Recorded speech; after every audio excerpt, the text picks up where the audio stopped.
വോട്ടെടുപ്പ് കഴിഞ്ഞതോടെ ചേലക്കരയിൽ കൂട്ടിയും കിഴിച്ചുമുള്ള വിലയിരുത്തലുകളുമായി മുന്നണികൾ. വോട്ടിംഗ് ശതമാനം കഴിഞ്ഞ തവണത്തേക്കാൾ കുറഞ്ഞുവെങ്കിലും വിജയപ്രതീക്ഷയിൽ LDF, UDF കക്ഷികൾക്ക് യാതൊരു കുറവുമില്ല. മികച്ച പ്രകടനം നടത്തിയിട്ടുണ്ടെന്നാണ് BJPയും PV അൻവറിന്റെ DMKയെ പിന്തുണച്ച സ്വതന്ത്ര സ്ഥാനാർത്ഥി NK സുധീറും അവകാശപ്പെടുന്നത്. കഴിഞ്ഞ തിരഞ്ഞെടുപ്പിൽ ചേലക്കരയിലെ വോട്ടിംഗ് ശതമാനം 77.45% ഇത്തവണ അത് 72.77%-ഒതുങ്ങി.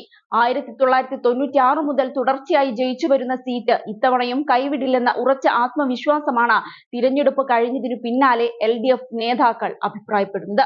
UR പ്രദീപിന്റെ ഭൂരിപക്ഷം 18,000 കടക്കുമെന്നാണ് LDF മണ്ഡലം കമ്മിറ്റിയുടെ വിലയിരുത്തൽ. ബൂത്ത് അടിസ്ഥാനത്തിൽ ലഭിച്ച വോട്ടുകളുടെ കണക്കുകൾ വിലയിരുത്തിയതിനു ശേഷമാണ് പാർട്ടി ഇത്തരമൊരു അനുമാനത്തിലേക്ക് എത്തിയത്.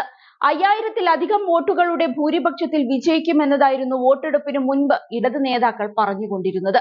എന്നാൽ തിരഞ്ഞെടുപ്പ് കഴിഞ്ഞതിനു ശേഷമുള്ള കണക്കുകൂട്ടലിന്റെ അടിസ്ഥാനത്തിലാണ് മണ്ഡലത്തിലെ 9 പഞ്ചായത്തിലും ലീഡ് നേടിക്കൊണ്ട് UR പ്രദീപ് വലിയ വിജയത്തിലേക്ക് പോകുമെന്ന് പാർട്ടി പ്രതീക്ഷിക്കുന്നത്. മണ്ഡലം കമ്മിറ്റി ഇത്തരമൊരു പ്രതീക്ഷ വെച്ച് പുലർത്തുന്നുണ്ടെങ്കിലും നേതൃത്വം ഇത് പൂർണ്ണമായി വിശ്വസിക്കാൻ തയ്യാറായിട്ടില്ല. എങ്കിലും 10,000 വോട്ടിനെങ്കിലും വിജയിച്ചു വരുമെന്ന് പ്രതീക്ഷിക്കുന്നുണ്ട്.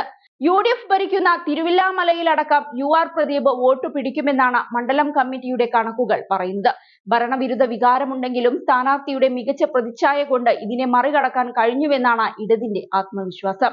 കഴിഞ്ഞ തവണ 39,400 വോട്ടിനായിരുന്നു K രാധാകൃഷ്ണൻ മണ്ഡലത്തിൽ വിജയിച്ചത്.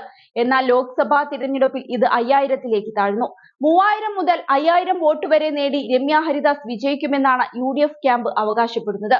വള്ളത്തോൾ നഗർ, മുള്ളൂർക്കര, പാഞ്ഞാൾ, വരവൂർ, ദേശമംഗലം തുടങ്ങിയ പഞ്ചായത്തുകളിൽ LDF ലീഡ് പിടിക്കുമെങ്കിലും മറ്റു പഞ്ചായത്തുകളിൽ മികച്ച പ്രകടനം കാഴ്ചവെക്കാൻ സാധിക്കുകയും ഇത് വിജയത്തിലേക്ക് എത്തിക്കുമെന്നും അവർ അഭിപ്രായപ്പെടുന്നുണ്ട്. മേൽപ്പറഞ്ഞ പഞ്ചായത്തുകളിൽ UR പ്രദീപ് ലീഡ് നേടിയാലും കഴിഞ്ഞ തവണത്തേതുപോലെ വ്യക്തമായ മേധാവിത്വം LDFനുണ്ടാകില്ല.